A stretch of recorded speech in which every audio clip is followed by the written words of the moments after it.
We're going to see more Made in Australia labels? And guess where those labels will come from? China. Albo reckons he can resurrect local manufacturing one industry at a time, starting with solar panels. This is about us seizing the opportunities which are there to have a future made in Australia.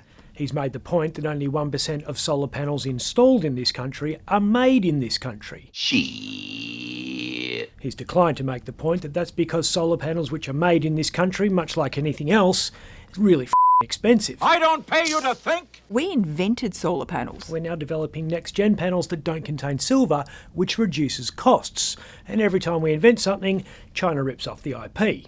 We need to make more things here. Future Made in Australia, the name's straight out of Utopia. This is an infrastructure future fund. It's just something that sounds good. Exactly. It's like a dream, an aspiration. Then where do we disagree? We need to accept the fact that anything we do, China can do cheaper, Germany can do better, and Italy can do with more style. Father, son, and house of Gucci.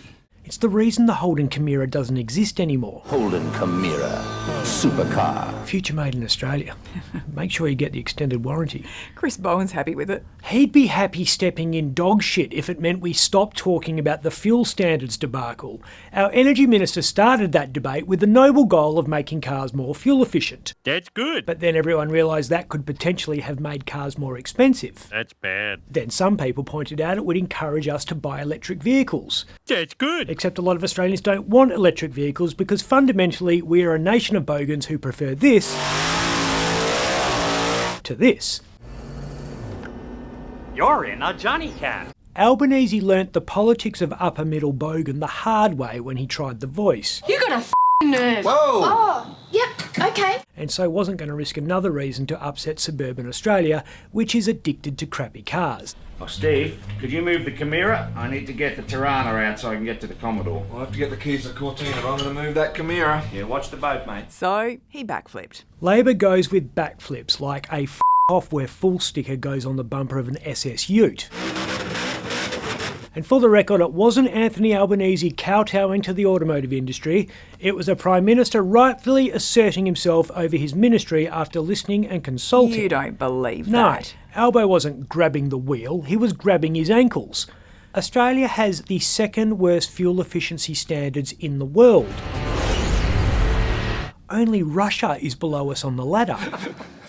The nation whose greatest contribution to international motoring was the T-54 tank and the Lada is breathing down the neck of the country which for years was at the forefront of automotive innovation. Holden Chimera. Or not. No. Albo's now realising that a policy U-turn in an EV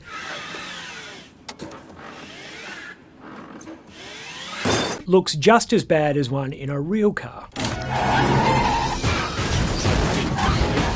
Plenty of backflips going on at the moment. I don't want to get all News Corp, but this Labor government really does need to land one, doesn't it? Raindrops!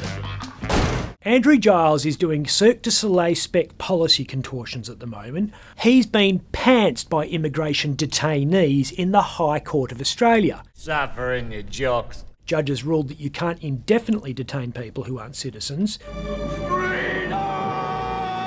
but refused to cooperate with Australian authorities trying to send them home. So he drew new laws. Which didn't work. So he drew up new laws which would have made it illegal to refuse to return to your home country. This important piece of legislation is to fill a very significant loophole. First of all, Andrew, you don't fill a loophole, you close it.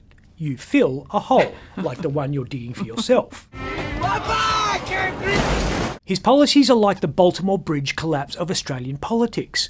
Distressing to watch, but still impossible to look away. So fuel, immigration, can we get a backflip trifecta? I'll give you a quaddie. Environment. Sounds like this nature positive policy is going to get diluted because mining companies quietly pointed out it's very difficult to leave the environment better off after you spend 50 years digging it up and sending it to China to make cheap solar panels. And the fourth? NDIS. Bill Shorten is trying to save his own goal. He creates a system so loose it gets rorted and then high-fives himself for fixing it after taxpayers lose billions, and we're meant to say thank you? Yeah, and the irony being there's now even less money for people who need it. We all want genuine cases funded properly, but if the past week's taught us anything, it's that health conditions should be interrogated. The AFL has admitted players are taking off-the-book drug tests as part of the league's illicit substances policy. Australia has been shocked by the news that Australian rules footballers have been taking cocaine and trying to cover it up.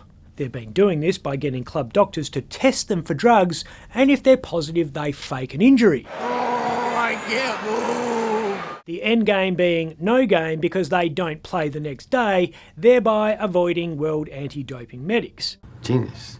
Not exactly surprising. Andrew Demetrio literally told everyone back in 2013 there was a drug problem here.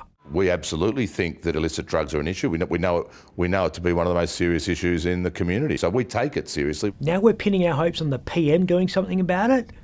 Me, on recent form, that's long odds. Sorry. I'm Ben Harvey.